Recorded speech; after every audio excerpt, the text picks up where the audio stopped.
రోజు Kodangal Narayanpet lift irrigation పూర్తి చేయాలని ఇవాళ ముందుకు పోతున్నాం. ఈ రకంగా మేము వచ్చిన తర్వాత ఇంతకుముందే పొంగులేటి శ్రీనివాసరెడ్డి గారి నేతృత్వంలో ఆనాడు ఆగిపోయిన ఇందిరమ్మ ఇల్లు మళ్ళీ ప్రారంభించి నియోజకవర్గానికి 3,500 కాదు, అవసరమైతే 5,000 ఇల్లు ప్రతి నియోజకవర్గానికి 5 లక్షల రూపాయలు పేదవాడు ఇల్లు కట్టుకోవడానికి ఇవాళ ఉచితంగా ఇస్తున్నాం. నువ్వు ఎన్ని డబుల్ బెడ్రూమ్ ఇండ్లు ఇచ్చినావు 10 ఏళ్ళని నేను అడుగుతున్నా. సంవత్సరంలో 5 లక్షల ఇండ్లు మేము ఇస్తాం. ఆనాడు 10 ఏళ్ళ 25 లక్షల ఇందిరమ్మ ఇండ్లు మేము ఇచ్చినాం. నేను అందుకే ఇవాళ టీఆర్ఎస్ వాళ్ళకు ఒక సవాల్ విసురుతున్నా. చిత్తశుద్ధి ఉంటే మీరు రాండి. ఏ ఊర్లో అయితే ఇందిరమ్మ ఇండ్లు ఉంటాయో రేపు సర్పంచ్ ఎన్నికలలో మేము ఓట్లు అడుగుతాం. ఏ ఊర్లో మా ఇందిరమ్మ ఇండ్లు లేవో మేము ఎన్నికల్లో పోటీ చేయం. నువ్వు నీ డబుల్ బెడ్రూమ్ ఇండ్లు ఉన్న ఊర్లలోనే నువ్వు పోటీ చేయాలి. నీకు దమ్ముందా? నేను సూటిగా సవాలు విసురుతున్నా. శ్రీనివాస్ రెడ్డి గారిని కూడా సవాలు విసిరమని చెప్తున్నా. మా దామన్నను కూడా తోడుండమని నేను విజ్ఞప్తి చేస్తున్నా. ఏ ఊర్లో ఇందిరమ్మ ఇండ్లు ఉన్నాయో మేము ఆ ఊర్లోనే పోటీ చేస్తాం. ఏ ఊర్లో డబుల్ బెడ్రూమ్ ఇండ్లు ఉన్నాయో గా ఊర్లోనే బీఆర్ఎస్ వాడు పోటీ చెయ్యాలి. దానికి సిద్ధమైతే మా సవాల్ని స్వీకరించి మాట్లాడు. నువ్వేం చేసినావు మేమేం చేసినావు ప్రజలకు అర్థమవుతుంది. అందుకే ఇవాళ ఆర్టీసీలో బస్సు అయినా ఆడబిడ్డలకు 200 యూనిట్లు ఇంటికైనా 500 రూపాయల సిలిండర్ అయినా యువకులకు 55,000 ఉద్యోగాలైనా 21,000 కోట్ల రూపాయల రైతు రుణమాఫీ అయినా రైతు భరోసాలో 12,000 కోట్ల రూపాయలు సంవత్సరానికి ఇచ్చిన ఉపాధి హామీ కూలీలకు ప్రతి ఇంటికి 12,000 రూపాయలు ఇవాళ ఉచితంగా ఇచ్చిన ఒక్క సంవత్సరంలోనే ఇవన్నీ పనులు మనం చేసినాం. ఇవే కాదు, ఇవాళ బీసీలు తెలివికల్లో డాక్టర్లు లాయర్లు ఇంజనీర్లుగా ఈ చదువుకున్నారు. ఐఏఎస్లు ఐపీఎస్లుగా వాళ్ళు రాణిస్తున్నారు. మేము ఎంతమంది ఉన్నామో లెక్క చెప్పండి అని అడుగుతున్నారు. 1931 100 ఏళ్ల కింద తెల్లదొరలు లెక్కలు కట్టారు కులగణన. మళ్ళీ ఇవాళ వరకు కట్టలే. 7 దశాబ్దాలైన స్వతంత్ర దేశంలో బీసీ కులగణన చెయ్యలే. ఇవాళ తెలంగాణ రాష్ట్రం దేశంలోనే మొదటిసారిగా బలహీన వర్గాలకు సంబంధించిన ప్రతి కులానికి సంబంధించిన లెక్క తీసి కులగణన చేసి దేశానికి ఆదర్శంగా నిలబడ్డది. 100 ఏళ్ల నుంచి జరగని పని ఇవాళ తెలంగాణ రాష్ట్రంలో చేసినాం.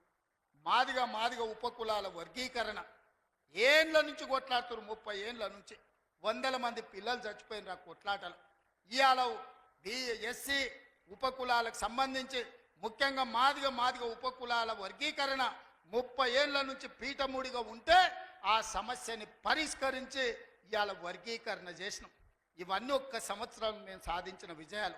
చంద్రశేఖరరావు, నీకు ఇవి కనిపిస్తలేవా? నీ కండ్లకి ఏమన్నా పసిరికలు వచ్చినాయా? నీ కండ్లు ఏమన్నా పచ్చగానే అని నేను అడుగుతున్నా.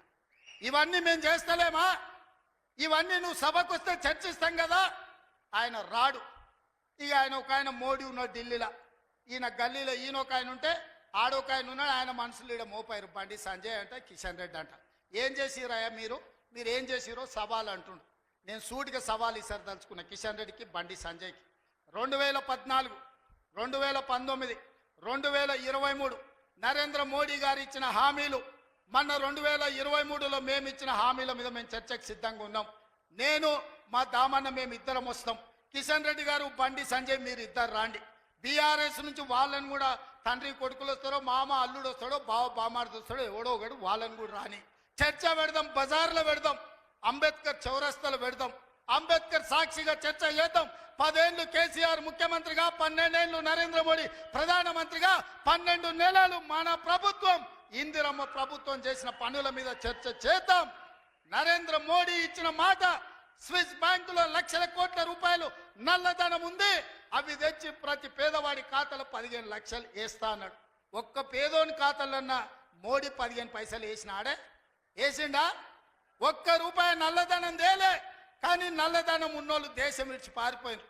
నీరవ్ మోడీ, ఆయన చోక్సీ, విజయ్ మాల్యా ఇట్లా 100 మంది బ్యాంకులను ముంచి 16 లక్షల కోట్ల రూపాయలు బ్యాంకులకు ఎగదొప్పి పెట్టుబడిదారులు, మోడీ దోస్తులు దేశం విడిచి విదేశాలకు పారిపోయినారు తప్ప విదేశాలలో ఉన్న నల్లధనం ఒక్క పైసా కూడా మోడీ తెచ్చింది లేదు, పేదోడి ఖాతాలు వేసింది లేదు. రైతుల ఆదాయం 2 చేస్తా అన్నాడు. కానీ రైతు వ్యతిరేక నల్ల చట్టాలు తెస్తే 16 నెలలు ఢిల్లీ సరిహద్దుల్లో సైనికులాగా వేలాది మంది రైతులు దీక్ష చేసి నరేంద్ర మోడీ మెడలు వంచి జాతికి క్షమాపణ చెప్పి రైతు వ్యతిరేక నల్ల చట్టాలను మోడీ చేత ఉపసంహరింపజేసిండ్రు రైతులు. అదేవిధంగా 2022 లోపల ప్రతి పేదవాడికి ఇల్లు అందిస్తా అన్నాడు మోడీ. ఏ పేదోడికి ఇల్లు ఇచ్చినవో ఈ రోజు అప్పక్పల్లికి రా చూపిద్దురా మోడీ ఇచ్చిన ఇల్లు ఎక్కడుందో. నేను అడుగుతున్నా, నారాయణపేటకు రా, మోడీ ఇచ్చిన ఇల్లు ఎక్కడున్నాయో నువ్వు చూపిద్దురా. సంవత్సరానికి 2 కోట్ల ఉద్యోగాలు ఇస్తున్నాడు. 12 ఏళ్ళు అయింది, 24 కోట్ల ఉద్యోగాలు రావాలి.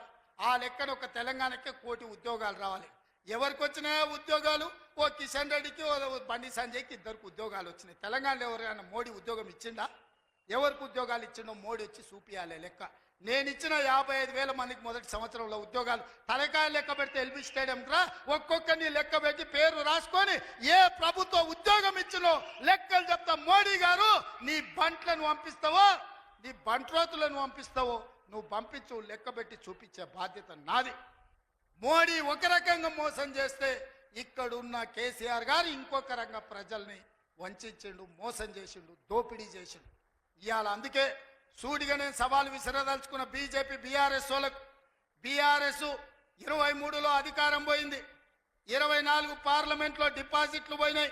ఇప్పుడు జరిగే ఎమ్మెల్సీ ఎన్నికల్లో పోటీకి అభ్యర్థులు దొరకలేదు.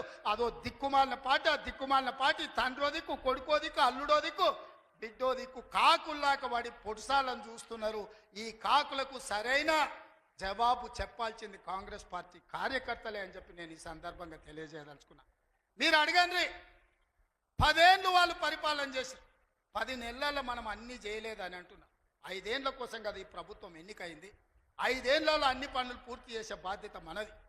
ఇవాళ అందుకే పేదలకు అనుకూలంగా పేదల పాలన ఉన్నది. పేదలు బాగుపడితే, పాలమూరు పచ్చబడితే వాళ్ళ కళ్ళు మండుతున్నాయి, వాళ్ళ కడుపు మండుతుంది. పాలమూరు ఎండాలే, మన జీవితాలు పాడు కావాలి అనేది వాళ్ళ ఆలోచన. అందుకే మనమందరం అప్రమత్తంగా ఉండాలి. ఈ జిల్లాకు ఒక అవకాశం వచ్చింది. మన ప్రాజెక్టులు మనమే పూర్తి చేసుకుందాం, మన నిధులు మనమే కేటాయించుకుందాం, మన పనులు పూర్తి చేసుకునే బాధ్యత మనది. ఇవాళ నారాయణపేటకు ఇవాళ ముఖ్యమంత్రి వచ్చిందంటే 1000 కోట్లతో పనులు ప్రారంభించుకున్నామంటే ఓ మెడికల్ కాలేజీ, ఓ నర్సింగ్ కాలేజీ, ఓ పారామెడికల్ కాలేజీ, ఓ ఇంటిగ్రేటెడ్ రెసిడెన్షియల్ స్కూల్, ఓ మహిళలకు పెట్రోల్ బంక్, ఇందిరమ్మ ఇండ్లు ఇక్కడ నుంచి రాష్ట్రానికి ప్రారంభించుకున్నామంటే ఇవాళ మనోడు మన బిడ్డ ఇవాళ ముఖ్యమంత్రి ఉన్నాడు కాబట్టి. పెద్దలు చెప్పిండ్రు మట్టికి పోయినా ఇంటోడే పోవాలి అని. ఇవాళ తెలంగాణ రాష్ట్రానికి మీ బిడ్డ ముఖ్యమంత్రి ఉంటే వాళ్ళ కడుపు మండుతుంది, కళ్ళల్లో నిప్పులు పోసుకుంటారు. ఇవాళ మన మధ్యలో పంచాయతీలు పెట్టాలని చూస్తారు, మన ప్రాజెక్టులు ఆపాలని చూస్తారు. అందుకే ఈ ప్రాంతంలో వచ్చే పరిశ్రమలైన సాగునీటి ప్రాజెక్టులకైనా భూసేకరణను అడ్డుకోకండి. మీకు నష్టపరిహారం అధికంగా ఇచ్చే బాధ్యత మాది. మీరు కొత్త ప్రాజెక్టులు, కొత్త భూములు కొనుక్కోండి, కొత్త ప్రాజెక్టులు కట్టుకోండి. 10 లక్షలు కానీ అవసరమైతే భూములు పోయేటోళ్ళకి 20 లక్షల రూపాయలు ఇప్పించే బాధ్యత నాది. మీ బిడ్డ ఉన్నాడు ఇక్కడ, మీ సోదరుడు ఉన్నాడు. మీరెవ్వరు బాధపడకండి, కన్నీళ్లు పెట్టుకోకండి. ప్రభుత్వ ఖజానా నుంచి మన జిల్లాకు నేను ఈరోజు నిధులు ఇస్తా. మా అనిరుద్ధ్ రెడ్డి ఉన్నాడు, ఈరోజు ఉదండాపూర్ ప్రాజెక్టు గురించి చెప్తున్నాడు. ఖచ్చితంగా ప్రాజెక్టు సమస్యను తొందరలోనే పరిష్కరించే బాధ్యత నాది.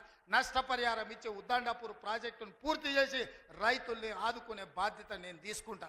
ఇవాళ మీ కష్టాలు తీరవకపోతే, మీ సమస్యల్ని పరిష్కరించకపోతే మీ బిడ్డ తెలంగాణ ముఖ్యమంత్రిగా ఉండి ప్రయోజనం ఏందని నేను మిమ్మల్ని అడుగుతున్నా.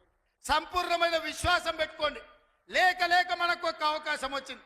మన ఇంట్లోనికి మన బిడ్డకు అవకాశం వచ్చినప్పుడు శత్రువులు కుట్రలు చేస్తున్నారు, కడుపుల కత్తులు పెట్టుకొని బయలుదేరుతున్నారు. కౌగిలించుకున్నట్టే ఇకిలిస్తున్నారు, కౌగిలించుకొని కడుపుల కత్తులు పెట్టి పొడిచి చంపాలని చూస్తున్నారు.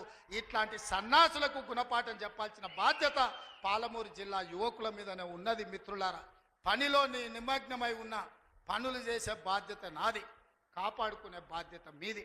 మళ్ళీ రాదు ఇట్లాంటి అవకాశం. ఇవాళ తప్పిపోయిందా మళ్ళీ 50 ఏళ్ళు అవుతుందో, 60 ఏళ్ళు అవుతుందో, 70 ఏళ్ళు అవుతుందో, 100 ఏళ్ళు అవుతుందో చరిత్రను మనం అంచనా వెయ్యలేము. ఇవాళ వచ్చినప్పుడే మన ప్రాజెక్టులను పూర్తి చేసుకుందాం, పాలమూరును పూర్తి చేసుకుందాం, కల్వకుర్తిని పూర్తి చేసుకుందాం, భీమా, నెట్టంపాడు, కోల్సాగర్ను పూర్తి చేసుకుందాం, మక్తల్, నారాయణపేట, కొడంగల్ ప్రాజెక్టును పూర్తి చేసుకుందాం. కొడంగల్లో పరిశ్రమలు తెద్దాం, మన ప్రాంత నిరుద్యోగ సమస్యని పరిష్కరిద్దాం. మీరందరూ అండగా నిలబడాలి. ఈ ప్రాంతాన్ని అభివృద్ధి చేసే బాధ్యత నాది. మళ్ళొక్కసారి సూటిగా కిషన్ రెడ్డి గారికి, బండి సంజయ్ గారికి, కేసీఆర్ గారికి, కేటీఆర్ గారికి నేను సవాల్ విసురుతున్నా.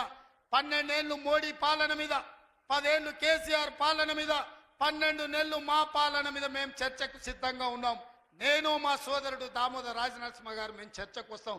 తారీఖు చెప్పండి, ఏ సెంటరో చెప్పండి, ఏ సెంటర్ అయినా మేము తయారు. మీరు సిద్ధమైతే రాండి, ఎవరు ఏం చేసిండ్రో చర్చ చేద్దాం, తేలుద్దాం, తెలంగాణ ప్రజలకు వాస్తవాలు చెబుదాం. ఇంత గొప్ప కార్యక్రమాన్ని ఏర్పాటు చేసినందుకు మిత్రుడు శివకుమార్ రెడ్డి గారిని, అదేవిధంగా కాంగ్రెస్ పార్టీ కార్యకర్తల నాయకుల్ని, మా పర్ణికమ్మను మనస్ఫూర్తిగా అభినందిస్తున్నా. రాబోయే రోజుల్లో స్థానిక సంస్థల్లో కూడా మనం మన బలాన్ని నిరూపించాలి. పాలమూరి మొత్తం ఏకమై ఎవరిని సరిహద్దులకు రాకుండా చూడాలి. ఆ చూసే బాధ్యత మీదే అని తెలియజేస్తూ మీ అందరి దగ్గర సెలవు తీసుకుంటున్నా. మీరందరు సిద్ధమేనా? సిద్ధమేనా? సిద్ధమేనా? యుద్ధానికి సిద్ధమేనా? సిద్ధమేనా? సిద్ధమన్న వాళ్ళందరూ చేయి పైకెత్తండి. జై కాంగ్రెస్, జై జై కాంగ్రెస్. ధన్యవాదాలు మిత్రులారా. జై కాంగ్రెస్.